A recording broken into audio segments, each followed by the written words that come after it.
Ankleshwar GIDC police સ્ટેશનમાં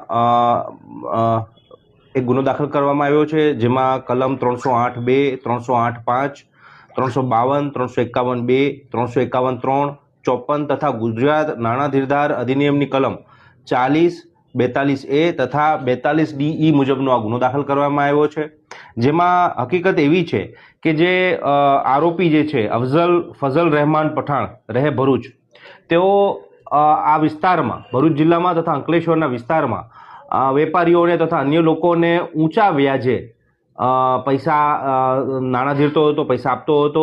તેની પાસે કોઈ પણ પ્રકારનું નાણાં ધીરવાનું લાયસન્સ હતું નહીં.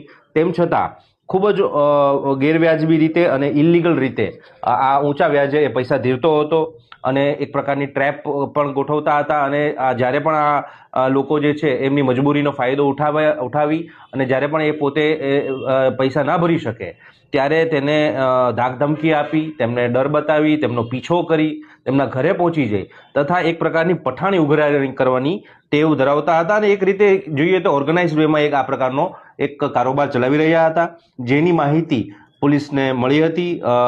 જે ફરિયાદી જે છે મોદી પરિવાર છે એ આમાં થોડું ટોર્ચર અનુભવી રહ્યું હતું અને પોલીસ પાસે આવતા પોલીસે તાત્કાલિક એક્શન લઈ તેની વિરુદ્ધ ગુનો દાખલ કર્યો છે.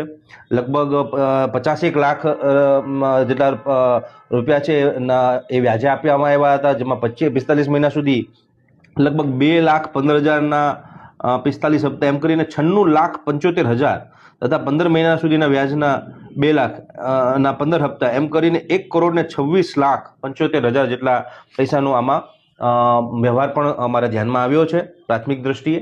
પરંતુ આ બાબતે અન્ય 2 આરોપી પણ એની સાથે પકડી પાડવામાં આવ્યા છે, જેનું નામ છે ઝુબેર સબીર કાલુ શેખ તથા તૌફિક બશીર અબ્દુલ્લા શેખ. અને આ ત્રણેય આરોપીઓની અટક કરવામાં આવી છે. આ જે મુખ્ય આરોપી જે છે ફઝલ રહેમાન સૈયદ રહેમાન પઠાણનો, તેની વિરુદ્ધ અન્ય પણ 2 ગુનાઓ છે. 2023માં આર્મ્સ એક્ટનો ગુનો પણ એમની વિરુદ્ધ નોંધાયેલો છે અને 2019માં પણ એક ગંભીર ગુનો 452, 323, 504, 506(2) હેઠળનો ગુનો નોંધવામાં આવ્યો છે. તો આ પોલીસ કામગીરીમાં તેમને આઈડેન્ટિફાઈ કરીને તાત્કાલિક અટક કરવામાં આવી છે.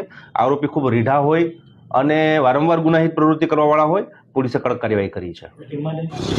પ્રવીણાબેન યોગેશભાઈ મોદી, અંકલેશ્વર જીઆઈડીસી રહેવાનું.